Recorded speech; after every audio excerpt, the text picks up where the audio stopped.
Cette vidéo était il y a 1 an déjà et aujourd'hui je vous partage tout ce qui a pu se passer dans ma tête depuis.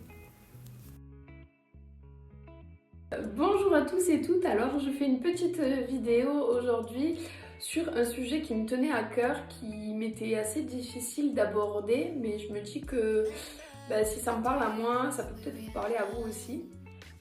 On nous dit souvent, comment veux-tu, enfin une phrase qui m'a beaucoup aidée, c'est comment veux-tu que l'on t'aime si tu n'es pas fichu de le faire toi-même. Alors c'était un truc un peu abstrait pour moi, enfin oui c'est vrai, il faut s'aimer, c'est mieux, etc. Parce que et à la fois je me dis si quelqu'un m'aime, enfin c'est cool, c'est ça l'important. Et puis il y a bientôt 1 an, j'ai pris conscience un peu d'un truc, ça peut paraître très superficiel, mais depuis que j'ai coupé mes cheveux, mon image est beaucoup plus difficile à accepter. Vraiment, j'ai eu beaucoup de mal à me revoir dans un miroir, à me ressentir femme, à me ressentir légitime, à me ressentir belle. C'est vraiment quelque chose qui a duré énormément de temps.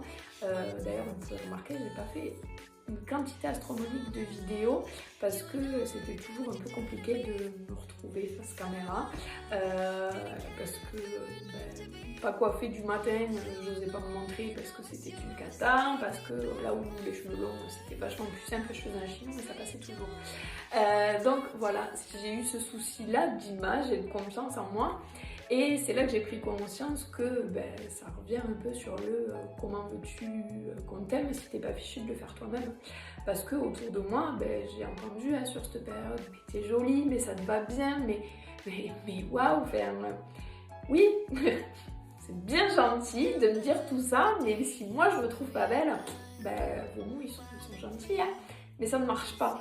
En fait, c'est ça de s'aimer. C'est finalement, il faut d'abord apprendre à s'aimer soi parce que les mots des autres, s'ils ne résonnent pas en nous, d'abord, ça ne vient pas faire écho. Il y a un truc qui casse en fait, comme si ces vibrations, elles sont pas à l'intérieur de nous, elles peuvent arriver de l'extérieur, elles se bouffent le mur, ça ne marche pas.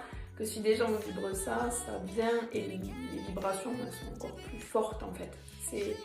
J'aime beaucoup cette image-là, mais c'est ça en fait, c'est quand on vibre l'amour par exemple, et qu'il y a des vibrations d'amour qui viennent en connexion avec nous, ça se décuple et c'est vraiment ça. Donc de prendre conscience que oui, c'est bien de vous regarder, c'est bien de s'accepter et c'est ok. Et dans l'autre sens c'est pareil, des fois on a beau envoyer plein de compliments à une personne, si elle n'est pas prête à l'accepter, c'est pas qu'elle veut pas, c'est pas qu'elle vous croit pas, c'est juste que il faut d'abord qu'elle vibre ça avant de pouvoir l'accepter. Donc voilà, c'était ma petite vidéo du jour. Je pense revenir assez régulièrement avec ce genre de vidéo là. N'hésitez pas à me dire ce que vous en pensez. Vous, pareil, est-ce que vous vous aimez vraiment? Qu'est-ce qui vous manque pour vous aimer? Est-ce que vous vous êtes déjà posé cette question finalement? Qu'est-ce que j'aime chez moi? Voilà, c'était tout. Je vous souhaite une bonne journée et je vous dis à très vite.